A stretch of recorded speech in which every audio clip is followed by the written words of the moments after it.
제가 살다 졸업 축사를 하게 될 줄은 몰랐어요. 보통 이런 일은 해당 분야에서 이룰 거 다 이룬 분들이 하잖아요. 근데 뜬금없이 여러분에게 낯선 제가 낯선 방식으로 이렇게 찾아뵙게 되었네요. 반갑습니다. 청광문화산업대학교 졸업생 여러분. 창원에서 용접과 글로 먹고 사는 천현우라고 합니다. 복장에서 미루어 짐작하셨겠지만 저는 성공한 사람이 아닙니다. 굳이 분류하면 실패에 훨씬 가까운 사람이죠. 가난이 싫어서 취업 빨리 하려고 실업계를 갔고 그래도 대학물을 먹어야지 싶어서 전문대를 나와서 중소기업을 12년 넘게 전전하고 있어요. 하지만 이런 삶을 살아왔기에 여러분이 지금 겪고 계실 불안함과 두려움의 정체도 너무 잘 알고 있죠. 저 역시 하루하루 살얼음 뜨기 시작한 빙판 위를 걷는 느낌으로 살아가니까요. 우리 세대는 아주 심각해진 불평등을 아주 쉽게 체험할 수 있는 세상에서 살아가고 있습니다. 대기업과 공무원의 성벽은 너무나 높고 두터운데 입성하지 못한 대다수가 쥐꼬리만한 월급과 하루살이 같은 고용에 떨어야 해요. 지방엔 일자리가 없고 직장 찾아 서울 오면 월세는 내 월급 절반 가까이 되죠.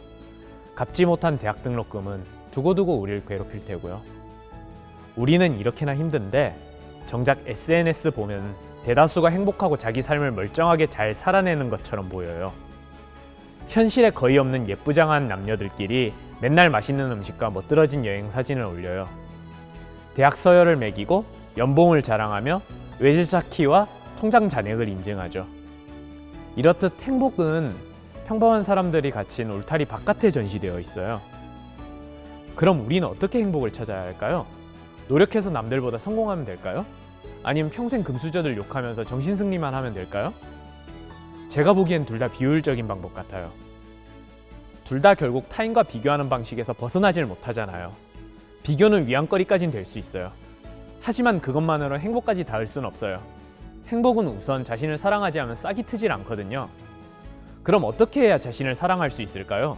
사람마다 각자의 행복 기준이 달라 참고가 될지는 모르겠습니다만 저는 제가 하는 일을 사랑하면서부터 행복에 가까워졌어요. 제가 용접을 접한 건 2014년 말쯤이었어요. 그땐 집에 빚이 너무 많아서 주야로 자동차 공장 다니면서 주말엔 막노동을 했거든요. 가로등 설치하고 곳곳에 벤치도 깔고 다리를 놓기도 하는 조경일이었어요.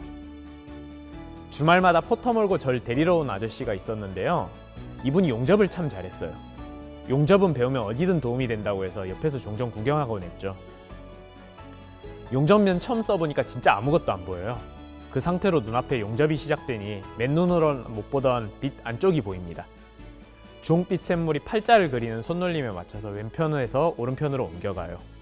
용접, 녹여서 붙인다는 뜻처럼 용접봉이 지나간 곳은 열이 식으면서 철과 철 틈 사이가 메꾸어집니다. 이렇게 메꿔진 흔적을 비드라고 하는데요. 이 비드의 모양으로 용접의 실력을 가늠합니다.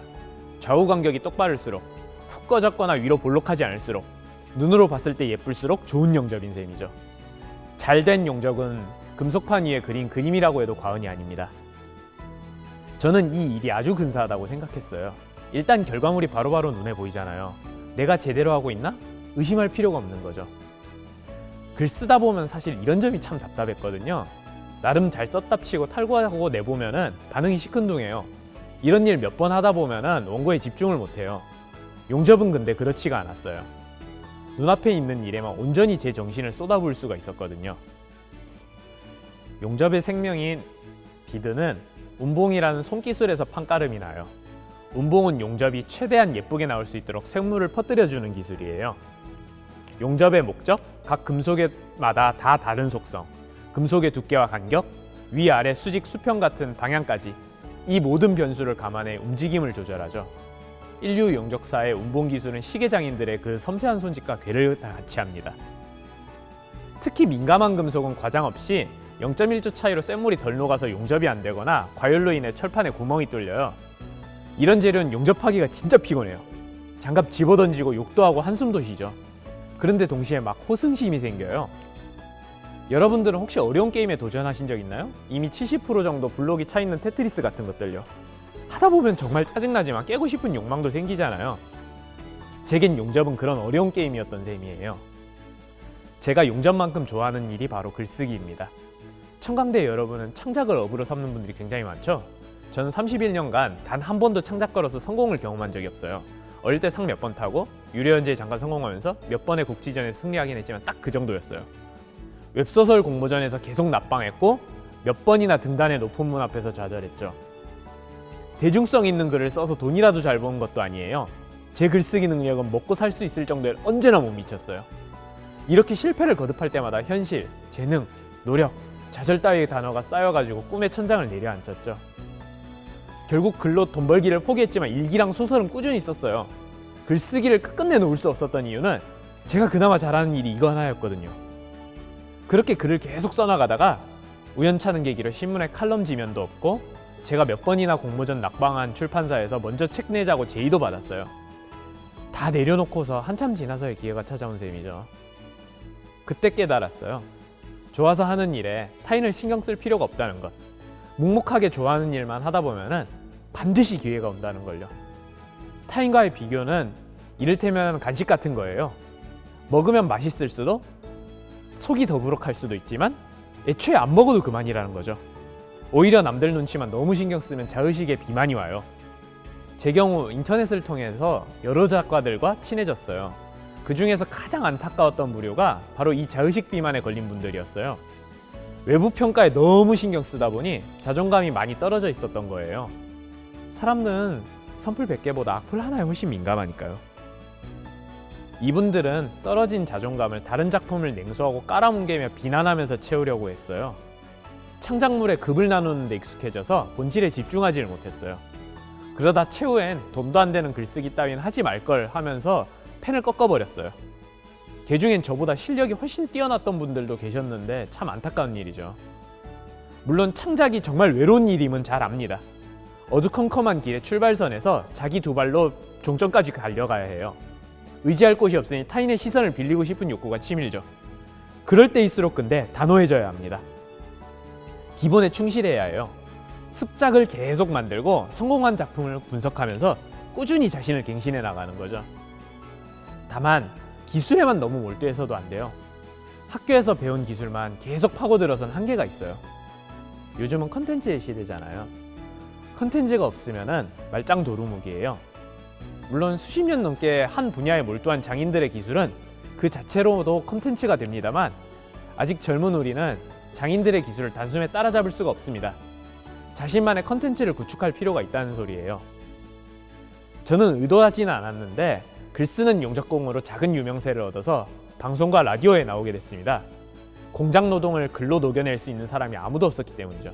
자, 지금부터 만날 화제 인물은 스스로를 쇠밥 먹는 청년 노동자라고 소개하고 계신 분이에요. 경남 마산에서 용접공으로 6년째 일하고 있는 천현우 씨인데, 그때 당시에 제가 요약하고 싶었던 거는 사실은 당신들이 말하는 청년 모델이라는 게 대체 무엇이냐. 그렇다면은 정작 목소리 못 내는 다수를 다 밑으로 제껴놓고 목소리 내는 소수들을 가지고 청년이라고 칭하고 있지 않느냐.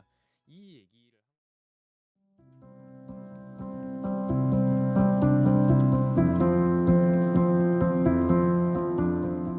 남들이 비웃고 무시하던 일들을 오랫동안 하면서 느꼈던 감정들, 들었던 생각들이 글 기술하고 결합해서 제 컨텐츠가 된 셈입니다. 쇠와 매연, 공장과 작업복의 회색 지대가 저의 세계였듯 여러분 역시 각자 자신의 세계가 있을 거예요. 저는 여러분이 자신의 세계를 부끄러워하지 않길 바랍니다. 오히려 더욱더 선명하게 그 세계를 완성해 나가길 바랍니다. 다만 자기 세계를 더욱 또렷하게 하기 위해선 공부와는 약간 다른 접근이 필요합니다. 자신이 예전부터 관심 가던 분야, 혹은 옳다고 생각하던 분야, 재밌다고 느꼈던 분야를 찾아서 꾸준히 넓게 파고드는 게 중요해요. 까고 말해서 덕질하자는 거죠. 거창하게 모모학개론 같은 두껍고 재미없는 책부터 읽을 필요가 없어요. 유튜브나 나무위키도 괜찮습니다. 어떤 경로건 정보의 가지를 계속 뻗어나가는 게 중요해요. 저는 예전부터 인터넷 방송 스트리머들한테 어마어마한 돈을 쾌척하는 분들의 생각이 늘 궁금했어요. 아무리 봐도 경제학에서 말하는 합리적인 소비가 아니잖아요. 그 심리를 쫓다 보니까 행동경제학이란 학문을 알게 됐어요. 관련 책과 기사, 방송을 꾸준하게 보다 보니까 사람이 돈을 이성적으로 쓰지 않는 이유를 알게 됐고 그 과정에서 저의 세계가 또렷해지는 경험을 했어요. 여러분도 선명해진 나의 세계와 학교에서 열심히 갈고 닦으셨던 기술이 합쳐졌을 때 아주 근사한 자신의 컨텐츠를 만들어내실 수 있을 거예요. 용접부터 시작해 창작 얘기를 지나왔습니다. 아는 거 하나 없는데 잘난 듯 떠들어댈 때마다 참 견역적네요. 매즐 민사 전에 잠깐 인사말로 돌아가 볼까요? 맨 처음 가난하고 스펙도 안 좋은 데다가 직업조차 변변찮은 제가 어떻게 행복에 가까워졌는지 말씀드렸습니다. 자신을 사랑하기로 했고 자신이 하는 일을 사랑하기로 했죠. 하지만 이것만으로 행복에 가닿기 부족합니다. 긍정적인 생각을 갖는 일만큼 부정적인 생각을 몰아내는 기술도 중요하거든요. 하여 저만의 마음 호신술을 여러분께 공유하려고 해요. 마음을 다치지 않기 위해선 무엇보다 냉소하지 않는 게 중요합니다. 제 삶은 인간극장만큼 처절하고 지저분한 불행의 연속이었어요. 그 처지를 비관하지 않았다면 거짓말이었겠죠. 하지만 냉소에 빠져 허우적대면서 시간을 낭비하지도 않았습니다. 지금 여러분과 마주할 수 있는 이유도 그 덕분이고요. 냉소는 인간의 가장 나쁜 감정입니다. 분노나 증오마저 마음먹기에 따라선 좋은 방향으로 이끌어 나갈 수도 있지만 냉소는 그저 사람을 게으르게 만들 뿐이에요. 세상을 이해할 생각도 없고 공감하지도 못하니까 무슨 발전이 가능하겠습니까? 냉소하지 않는 방법은 단순해요. 남이 떠먹여주는 정보를 고지고대로 받아먹지 않으면 돼요. 우리는 정보 과잉을 넘어서 폭주하는 시대를 살아가고 있어요. 심지어 인터넷의 알고리즘은 편향된 정보만을 쭉 나열해주기 일쑤죠. 이럴 때일수록 스스로의 사고로 움직이고 생각해야 합니다. 그 생각이 정답인지 오답인지는 전혀 상관이 없어요. 핵심 목적은 사고의 근육을 기르는 거니까요. 앞으로 여러분이 살아 견뎌야 할 세상은 분명 만만치 않습니다. 하지만 생각하기를 포기하지 않다 보면 어떻게든 살 길을 찾아내게 됩니다. 그 과정에서 스스로를 돌아보게 되고 자신이 과연 어떤 사람인지 깨닫게 되면서 누구도 감히 흔들 수 없는 자신을 완성해내갈 수 있을 거예요. 여러분, 냉소하지 맙시다. 자신과 일상, 동료들과 일, 내 오늘과 내일을 진심으로 사랑합시다. 내 주변 모든 것들이 우연이고 행운이며 이를 소중하다고 생각할 수 있을 때 내 삶의 주체가 오롯하게 내가 되고 이로써 행복에 다다를 수 있을 겁니다. 여러분 모두의 행복을 기원하겠습니다. 지금까지 평범한 이의 말씀을 들어주셔서 감사합니다.